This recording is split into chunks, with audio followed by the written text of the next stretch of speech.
As soon as the announcement of the Middle East plan came from Washington, Palestinian protesters took to the streets of the occupied West Bank and Gaza Strip to reject it.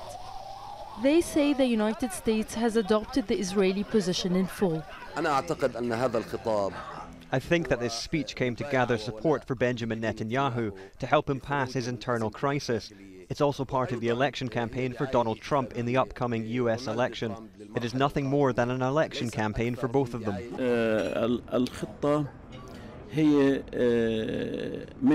This plan is a gift from a big thief to a small thief. The plan didn't come as a surprise to Palestinian leaders meeting in Ramallah. In the announcement, we did not find anything new compared to what we heard 2 years ago. It is sufficient to say that 2 years ago we heard that Jerusalem is the undivided capital of Israel, as claimed by them. We cannot wait and keep on waiting. Our position has not changed, and after we heard this utter nonsense, we say no, no, and a big no to the deal of the century. In Gaza, that sentiment appears to have resounding support. This is our land and this is our capital. We will not accept any alternative. We will not accept any part of it. Jerusalem is Palestine's capital and we don't care about Trump. Jerusalem will stay ours with all its churches, Al-Aqsa Mosque and all the sacred sites. We tell Donald Trump and his administration that we reject this plan, the plan of shame that has nothing to offer Palestinians. A peace plan between the Palestinians and Israelis was drafted without any Palestinian input and was announced in Washington without their presence. Some officials here are calling it a stamp of approval for apartheid. Nida Ibrahim, Al Jazeera, the occupied West Bank. Moin Rabbani is co-editor of Jadaliyya, which is an online magazine specialising in the contemporary Middle East. He says the plan is not completely at odds with past US policy on the Israeli-Palestinian issue.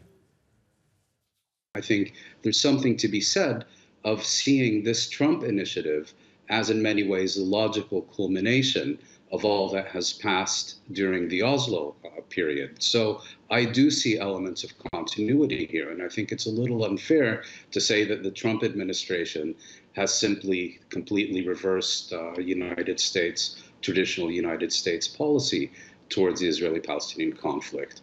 The key issue here has always been occupation and an end to occupation.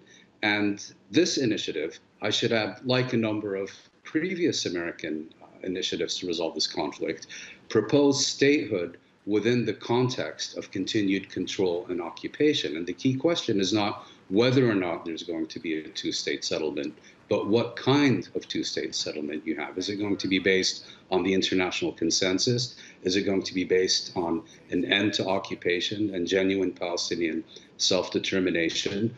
Or is it going to be simply a mechanism to prolong and make permanent Israeli control over the occupied territories and over the Palestinian people? And the Trump initiative, I think, very much falls in the latter category. So the key issue will remain, what is going to be done about the occupation, and how can Palestinians successfully mobilize their own people, their allies, the region, and the international community to end the occupation.